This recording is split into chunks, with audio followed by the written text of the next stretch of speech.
In a world where progress never sleeps, one company stands out as the driving force behind infrastructure and energy solutions. Introducing our fuel company and cement producer, where excellence meets efficiency. Jar Oil. The company have 30 filling stations across the country that are all operating, which includes the recently completed Yarambamba and Old Yundum filling stations. And our rates are relatively cheaper than anyone else across the country. Along the years, Jar Oil introduces importation and distribution of cement in their line of business to diversify and strengthen their operations. Are you a cement retailer? At the moment, Jar Oil is the biggest producer and distributor of cement in the country with the most competitive prices in the market. With a focus on sustainability and innovation, we are paving the way for a greener, stronger future. Trust in us to fuel your projects and lay the groundwork for success. We currently produce over 25,200,000 bags per year. As the largest cement producer in the country, Jar Oil also targets to export cement to the neighboring countries like Guinea-Bissau, Guinea-Conakry, and others.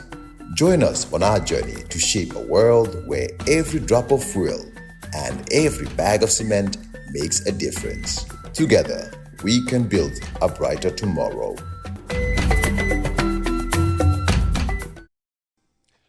It's coffee time with Peter Gomez on Wednesday, the 12th of February 2025. We're live on radio. We are also on YouTube thanks to Jar Oil.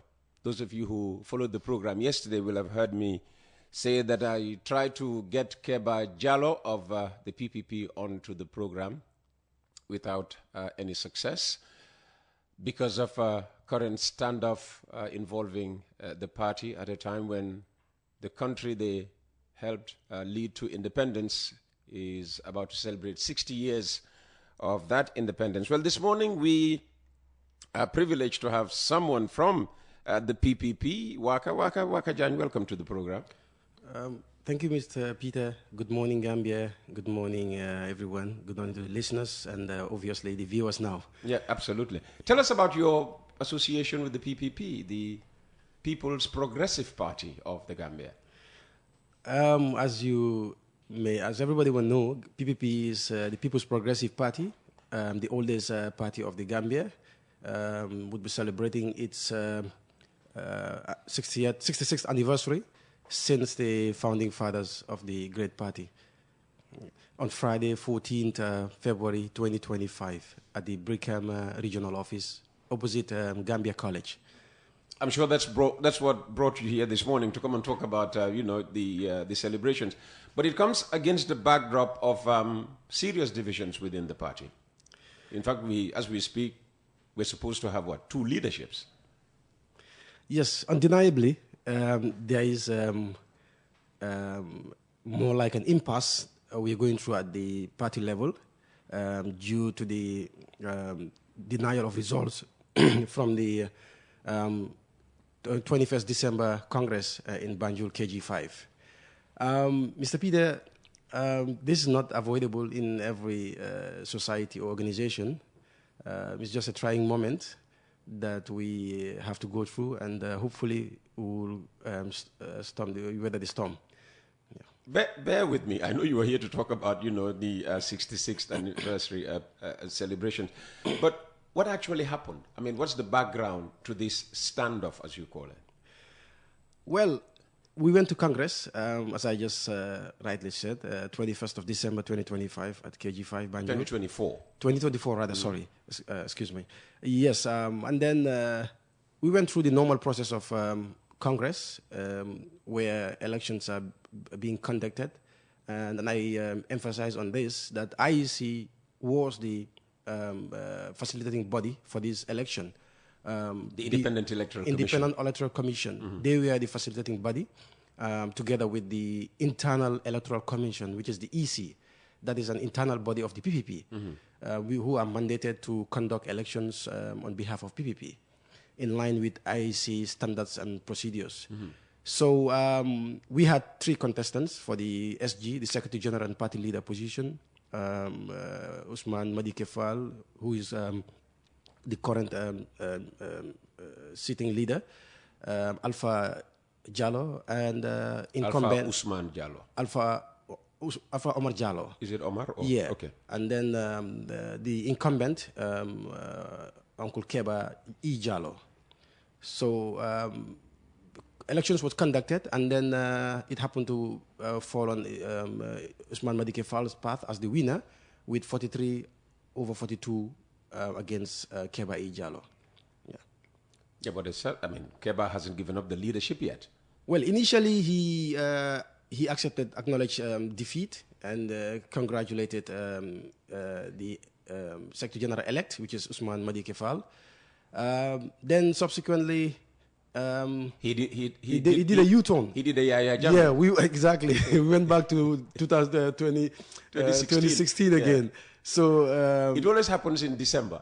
Yeah, exactly. You see, December is a very festive period, but again, it has been very trying for Gambians, and it's very unfortunate that incumbents decide to stay in power beyond the will of the people. We had 106 delegates across the 7 regions, with each constituency nominating 2 delegates who are eligible to vote. And mind you, they are registered members. It's not that you are a party member. You have to be registered and within the database. I personally was part of the observers where I had the database with me. Yeah. But significantly, it's been reported that the IEC recognizes the Keba Jallo leadership. No, that's a total misinterpretation and misinformation. The IEC recognizes and acknowledges Usman Madi Kefal's executive as the legitimate executive, because IEC were there when the results were announced and all that. It's just funny that the same people that are assisting in this unfortunate U-turn are the same people that announced and declared Usman Madi Kefal as the winner on the day of Congress. So their credibility is put in a question. So I am really shocked. And then again, the most important thing is the decision they made to discredit all the results was illegitimate. That's why we call it a coup d'etat. Because in order to have a decision, the Constitution states that not less than 7 members should be in that meeting. And they do not have the quorum for that, because already prior to the Congress, one of the commissioners resigned. And then right after Congress, when everything was done and dusted, only to be left with transfer of power and handing over, 2 other, actually deputy chair and the president resigned. Actually, they didn't resign. They declared their mandate over. So they decided not to continue because that would be very violation of the Constitution. Okay. Their mandate is over. So if you have 3 already out, the 7 would definitely be missing. Okay. Well, so where are we now? Because when I spoke to Keba, he gave me, an indication that 21 days after the election, that's when we will know actually how the issue has been resolved. So what's going on during the first 21 days since the election? Well, they just, we woke up one morning and saw a press release that all the elected candidates are disqualified because... The press release was from who? Supposedly from the Office of the Secretary General, which is, I don't know, he's still clinging on to power. Okay. So it's supposedly coming from Keba... This is Keba Jallo. Keba Jallo. Okay. And that is even illegal because he doesn't have a mandate. Yeah, but you seem to be respecting it. Are you? No, we are doing diplomacy because PPP it's the father of all parties, and we need to lead by example. We went to the polls and then chose a leader democratically. We are the first political party that did that in Gambia. All the political parties are having incumbency running all the time. So we are the first party that ended up getting a new leader through the polls. So we want to continue that trend, But then it doesn't necessarily mean the new executive relent on their activities. We are moving on. We've got about a series of activities. Okay. We've just finished 2 in CRR, and this is the upcoming one in Brikama, and we are going back to. Let's talk about the Brikama event. 66 years of the PPP. Although you had a 22 to 23 year period where you did not exist. It's not like 66 unbroken years. Yeah, 66 years, yes, but 22 of which were interrupted. Yes, unfortunately, the Jagne regime put a halt to our operation, and that really tested the resilience of the PPP. We were out for 22 years or so, but then the PPP still was active and has regained its position. An offspring of that was the UDP. Because it was the PPP and NCP that came together. Yes, technically, yeah. UDP offsprings of PPP, and that's why I said PPP is the father of all parties, and the NPP coming from UDP again, they are our grandson. So PPP deserves a lot of respect as the leading father. I hope Barrow is listening. Hopefully he will get this message. So let's talk about Friday. So how do you intend to celebrate, and why choose Brikama? I mean, if the party's seat is officially in Banjul, is it officially in Banjul? Yes, officially in Banjul. Okay, so why would you want to go to Brikama to celebrate it there? Yes, it's all technically on a logistics basis because Banjul will be a bit stretched from people coming from the regions. So Brikama is more or less. Somehow a middle ground. No, Soma would have been. Yes, Soma is middle ground. That's why we had our Congress, the other Congress in Brikama. So, but